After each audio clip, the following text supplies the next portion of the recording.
Hello everyone. Today we will be discussing a new topic that is area moment method. And you can also tell this method as the moment area method or area moment method. Okay. So this method is basically a very important method and you can apply this method whenever you can easily find the area of the bending moment diagram or area of the M upon EI diagram. So in this method we will be finding out these all methods are based on calculation of the deflection and the slope. So in this case, we will be finding out the deflection and slope using the area moment method. So this is also known as Moore's method. So let us take an example of a cantilever beam having a pointed load at its end. Okay. So first of all, what you will do? First of all, before going in this, you can learn the most two theorem for area moment method. That is, theorem 1 says that the change in slope from any point x to b is equal to the area of M upon E diagram between x and b. So let us now see this. According to first theorem, it says that whenever you want to find out the slope for calculation of the slope, the change in slope from any point x. So let us take this point as x where you have to calculate the slope. Okay. So in that case, the change in slope from any point x to b is equal to the area of m upon ei diagram. हम जब हम बात करेंगे a से b के लिए, तब हमारा जो अगर हम स्लोप कैलकुलेशन करना होगा तो हम क्या करेंगे, change in slope will be theta b minus theta a and the that will be equal to the area of the m upon ei diagram between the 2 points. Okay, so that is very easy. So here if you are talking one point as x and one point at b, so calculation कैसे होगी, theta b minus theta x, that will be equal to area of m upon ei diagram between x and b. So this area, that is this area of the diagram, this is m upon ei diagram. So that will be equal to the change in slope. Okay, here area A is taken positive. Area A positive कब लेंगे, जब हमारा m upon E I diagram positive होगा. If अगर वो negative होगा तो area will be negative. So this is according to the first theorem. Okay, now let us first of all see this example when you have taken a cantilever beam here. So what will be the bending moment look like? Bending moment will be, suppose this length is L, it is given here L. So moment here will be, you can see this beam is here and loading is in downward direction, so it is going downward here. So if you are calculating the bending, you have to make the bending moment diagram. First of all, I have taken this beam here. Okay, so first of all, there will be how many reactions? One is vertical reaction, one is horizontal reaction, and one is, let us take as MA, one moment here. So for calculation of these values, summation Fy equal to 0, summation Fx equal to 0, and summation moment at A equal to 0. So summation Fy, first equilibrium equation जब हम apply करेंगे, that will be equal to Va minus P equal to 0. From here Va equal to P. So ये value आ गई आपकी. Now हम moment calculation होते हैं, summation F X equal to 0 अगर हम अप्लाई करेंगे तो यहाँ से h इक्वल टू 0 आ जाएगा. Next summation moment about A equal to 0. ये सब इक्विलिब्रियम इक्वेशन है, ये आपने शेयर फोर्स बेंडिंग मोमेंट निकालने में ये आप लोग ऑलरेडी पढ़ चुके हैं. तो summation moment at A equal to 0. So जब हम इधर से जाएंगे, सो ये देखिए हमारा मोमेंट कैसा है, loading is in this direction, so it will try to bend the beam like this. So this moment generation will be in clockwise direction. If you are taking clockwise as positive, so anti-clockwise will be negative. So from here you will get P into L is clockwise, that is moment, as this length is L, P into L minus MA, because this is MA moment is in anti-clockwise direction, equal to 0. So from here MA value is PL. Okay, so ये आपका moment आ गया.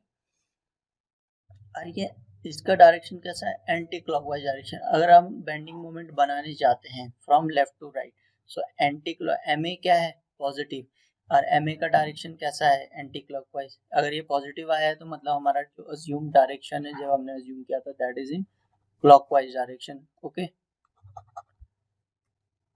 सो अगर हमारा ये direction है, ये हमने anti clockwise लिया है और ये पॉजिटिव आया, तो मतलब हमारा ये डायरेक्शन क्या होगा, एंटी क्लॉकवाइज है तो ये पॉजिटिव नेगेटिव डायरेक्शन में होगा, बिकॉज क्लॉकवाइज क्या होता है, अपवर्ड्स, और anticlockwise downwards.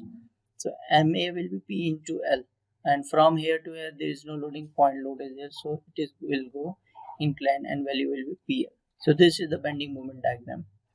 Now this is the M diagram. When we are making M upon EI diagram, you will simply divide this value by EI, so it will be PL upon EI. So this is the value of the M upon EI diagram.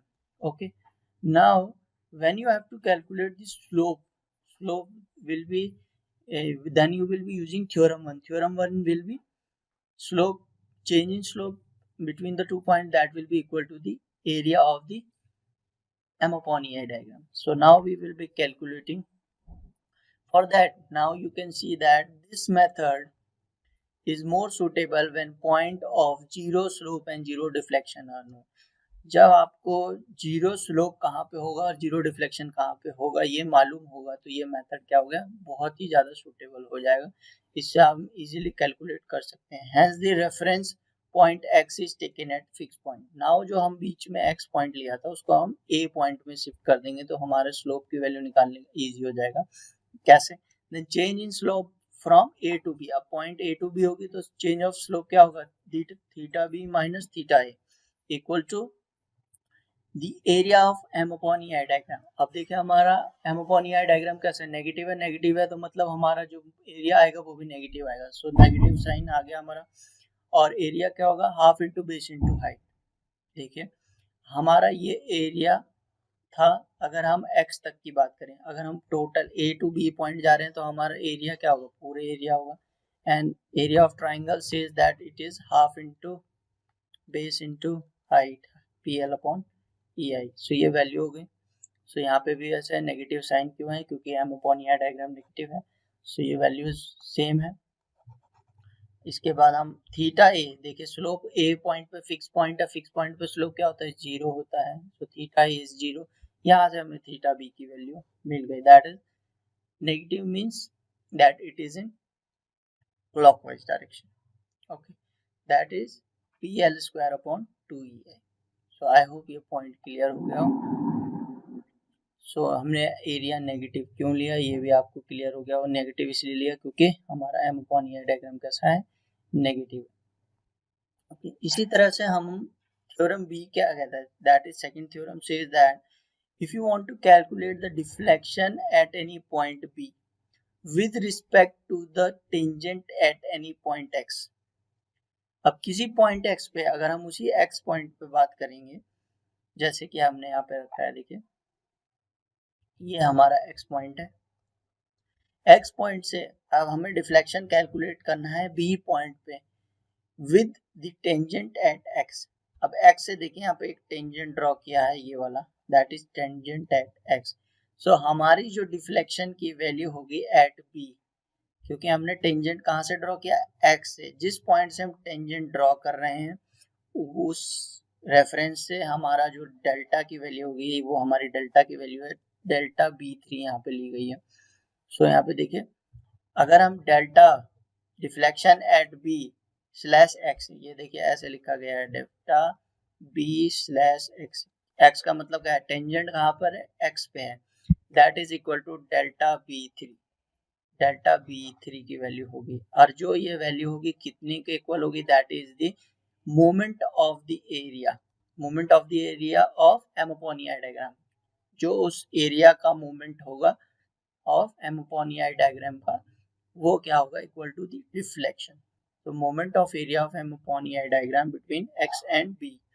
So that is equal to A into X bar. X bar क्या है, distance from the point जहाँ पे से आपको, जहाँ पर deflection निकालना है, टू दी CG, उस एरिया के CG से उस पॉइंट तक डिस्टेंस जहाँ पे आपको डिफ्लेक्शन निकालना है, x बार वो डिस्टेंस है। आई होप ये पॉइंट क्लियर हो गया। सो देखिए टोटल डिफ्लेक्शन एट b क्या होगा, अब हमारा टोटल डिफ्लेक्शन क्या होगा, डेल्टा b3 हमने निकाल लिया, that is equal to a into x bar, और x तक का जो डिस्टेंस होगा that is equal to delta b1 हमने यहाँ पे शो किया है, और जो ये हमारा यहाँ से लेकर थोड़ा नीचे तक जहाँ से हमारा टेंजेंट एट x है वहाँ पे का वैल्यू डेल्टा b2 है। सो यहाँ पे हम टोटल डिफ्लेक्शन अगर b पे निकालेंगे तो टोटल डिफ्लेक्शन क्या हो जाएगा, delta b1 plus delta b2 plus delta b3, ठीक है। डेल्टा b1 कैसे निकालेंगे, डेल्टा b1 जो हमारा डिफ्लेक्शन होगा x पॉइंट पे, deflection at point at x due to the loading. Delta b2 कैसे निकालेंगे, सिंपली आर्क वाला कॉन्सेप्ट लगाएंगे, इसमें theta into length will be the deflection, theta X into L X भी हम अगर रखते हैं सो हमारे को डिफ्लेक्शन b2 मिल जाएगा, और डेल्टा b3 हमको पता है that is moment of the area of m upon e at diagram a into x bar. So ये हमारी इक्वेशन आ गई, इसमें हम पुट करेंगे तो हमारा टोटल डिफ्लेक्शन आ जाएगा। अब देखिए आगे क्या कह रहा है, अगर if point of zero deflection is known, अब हमें पॉइंट ऑफ जीरो डिफ्लेक्शन मालूम है बिकॉज ये फिक्स पॉइंट है, तो अगर हमें पॉइंट ऑफ जीरो डिफ्लेक्शन मालूम है तो ये हमारा इजीली हो जाएगा। कैसे, अब मैं क्या करूंगा कि for the cantilever shown in figure the fix end A is taken as the reference point, then deflection at B with respect to tangent ए।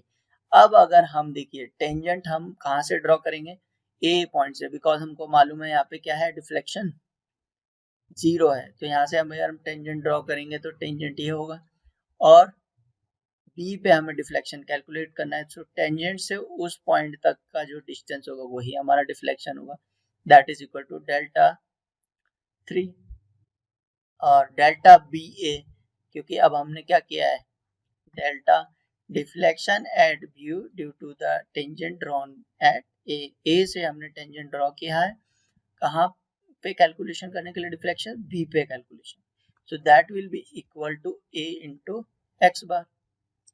ये हमारा कॉन्सेप्ट है ए इंटू एक्स बार, अगर क्योंकि हमारे को अब यहाँ पे एक पॉइंट मालूम है जहाँ पे डिफ्लेक्शन जीरो होगा, तो उस पॉइंट से हमने ये कैलकुलेट कर लिया। सो एरिया आप कैलकुलेट कर सकते हैं, that is half into L into P L upon E I, और यहाँ पे आपका सी जी होगा, तो इस पॉइंट से that x bar will be 2/3 into the length, 2/3 into L. So इसको सॉल्व करेंगे तो आपकी वैल्यू आ जाएगी minus P L cube upon 3 EI।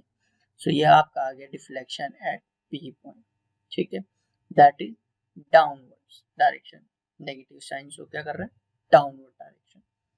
Hence total deflection अगर आप देखिए यहाँ पे कैलकुलेट करते हैं कि थीटा एक्स कितना होगा, जीरो, क्योंकि एक्स पॉइंट तो हमने हमारे पास है नहीं, थीटा एक्स जीरो हो गया, delta x theta X into L X भी, अगर डेल्टा एक्स जीरो है तो थीटा एक्स भी जीरो होगा, सो ये दो वैल्यू क्या होगी, जीरो, बिकॉज ये पॉइंट क्या हो गया, हमारा फिक्स पॉइंट हमने ले लिया, कहीं सेंटर पे नहीं लिया, कहाँ पे लिया, फिक्स पॉइंट पे, बिकॉज हमारा रेफरेंस पॉइंट लिया है जो एक हमारा फिक्स पॉइंट है, तो इस तरह से हमने वैल्यू कैलकुलेट कर ली। सो आगे है, this method is applicable for both prismatic and non prismatic beams.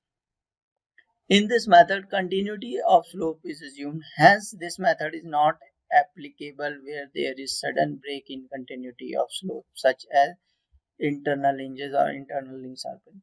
So, उस टाइप की प्रॉब्लम को इस मेथड से सॉल्व नहीं करते, बिकॉज वहाँ पे क्या होता है, सडन स्लोप चेंज हो सकता है, जो इस मेथड से कैलकुलेट करना बहुत डिफिकल्ट हो जाता है। ओके, सो मैंने कहा स्टार्टिंग में कहा था कि ये मेथड वहाँ पर यूज ज़्यादातर होता है जहाँ पे आपको एरिया की और सीजी की वैल्यू मालूम हो। तो ये हमारे थोड़ी प्रॉपर्टीज ऑफ प्लेन एरियाज हैं, ये आपको मैं पीडीएफ भी सेंड करूँगा, सो ये आपको रिमेम्बर रखना है। जैसे अगर कोई रेक्टेंगुलर सेक्शन है तो उसका सीजी कहाँ पे होगा, किस पॉइंट से आप देख रहे हैं, ट्रेपेजॉइड अगर शेप है तो उसका कैसा होगा, सर्कुलर है, सर्कुलर रिंग है, सेमी सर्कुलर है, तो ये पॉइंट्स आपको रिमेम्बर रखने हैं, इसीलिए ताकि आप इस मेथड में अगर कोई न्यूमेरिकल करते हो और आपको ऐसी आ जाती है वैल्यू की, अगर कोई पैराबोलिक स्पेक्ट्रल है तो उस पॉइंट पे आपको एक्स बार की वैल्यू क्या रखेंगे, आप एरिया कैसे कैलकुलेट करेंगे उसको. So you have to learn this values also.